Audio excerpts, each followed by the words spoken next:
Antes da Cura Filmes, a gente estava aqui em 1988, ó, século passado, né? E a gente estava num festival aqui em Nova Canaã. E aí um colega do filho de Zilton, Leonardo, veio cantar junto com o Leonardo aqui no festival e trouxeram uma câmera, uma Betamax, né? E aí eu e Zilton, a gente resolveu aproveitar que essa câmera estava aqui. Saímos, eu nunca tinha filmado com câmera, Zilton nunca tinha feito entrevista. E saímos na rua entrevistando as pessoas que a gente encontrava. Não, então, assim, a gente gravou 2 fitas, foram 2 dias gravando coisas na rua. Isso ficou parado uns 15 anos, depois a gente digitalizou esse material, né? E aí, isso na mão, a gente falou, pô, a gente precisava agora editar isso e começar a publicar. Aí foi quando eu criei o canal de YouTube chamado Cura Filmes, ok? Então lá no Cura Filmes, além das entrevistas que a gente fez nesse período, tem N outras entrevistas que a gente fez, tem mais de 20 anos fazendo entrevistas de várias pessoas da cidade.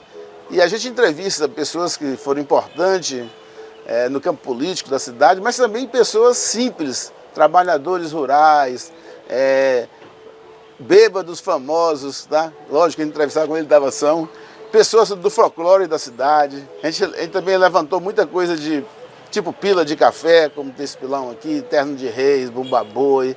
Então, esse canal da Cura Filmes tem N entrevistas lá, tem umas 700 entrevistas lá para todo mundo se deliciar.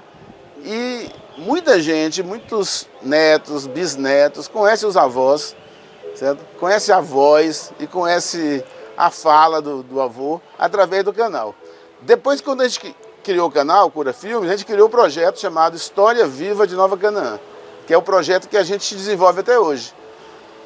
Agora, eu estou sabendo que as suas peripécias vai além do município de Canaã. Por onde mais você andou fazendo essas artes? O que acontece é o seguinte, eu sou geólogo, então eu trabalhei 37 anos andando pelo Brasil. Eu viajava 20 dias por mês, só ficava 10 dias em casa, fazendo pesquisa geológica. E eu trabalhei na Vale do Rio Doce. Então eu trabalhei no Brasil, trabalhei na Argentina, trabalhei no Chile, trabalhei na Bolívia, fiz algumas excursões para a África do Sul, para o Canadá, para os Estados Unidos. E aí eu também fiz uma série chamada Histórias das Descobertas Minerais.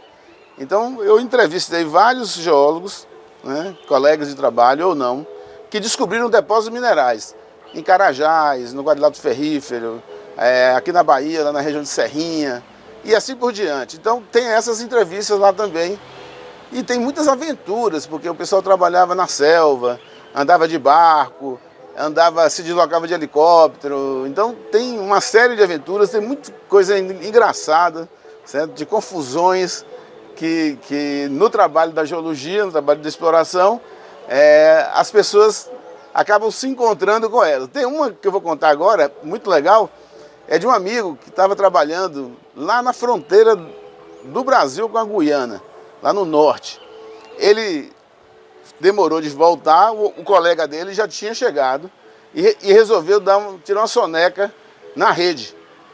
E quando ele chegou, o colega tinha um chulé bem forte, e aí tinha uma onça pintada lambendo o pé do colega dele quando ele chegou no acampamento, tá? Que ele deu um grito, a onça correu. O cara quase morreu de susto. Então tem várias histórias lá nessa parte aí da exploração mineral que são bem pitorescas e bem interessantes. E aqui em Canaã, me fala um fato, um entrevistado, uma família, alguma coisa que você deu vida. Não, aqui em Canaã tem muita história, desde a colonização, porque a gente pegou a segunda geração dos colonizadores, os filhos dos colonizadores, né? Porque os colonizadores principais já tinham falecido quando a gente começou a trabalhar. Então tem muitas histórias assim, super interessantes. A gente entrevistou Eliseu, o doutor Eliseu, que é advogado, Eliseu Maia, e o pai dele, Inocêncio, contou para ele em detalhes e falava assim para ele: ó, anota aí que foi exatamente assim que aconteceu. E ele deu essa entrevista contando esses fatos. Então ele narra a saída dele lá de Ubaíra, quando veio conhecer a região. Então ele veio pelos rios, ali, Rio Urubu, foi subindo até chegar no Gongogi e chegar em uma região chamada Riacho Zé Antônio, que tinha lá Antônio Vieira, que era um morador mais antigo, né? Ele foi lá, conheceu esse cara em 1908, conheceu a região, voltou e falou com a família que era para todo mundo migrar para cá, que aqui era uma região de futuro. Então essa foi uma epopeia, né, da família Matos, né, quando veio aqui colonizar as terras aqui. Outra pessoa que é bem interessante é Josué Vieira, certo? Josué Vieira é um artista, já faleceu, mas ele veio para cá com o pai dele na década de 30 e ele conhece todas as histórias aqui da região, principalmente da Sapucaia, e como ele é muito criativo, ele conta de uma forma maravilhosa. Então lá no Cura Filmes também tem entrevistas com ele e vale a pena, tem vários casos assim super interessantes, né? Que ele conta lá de N coisas, né? Principalmente coisas de assombração, porque na época que não tinha luz, não tinha nada, a lua projetava sombras, né? E isso, os meninos ficavam todos com muito medo de lobisomem, desses bichos tudo que habitava aqui a região da mata, né?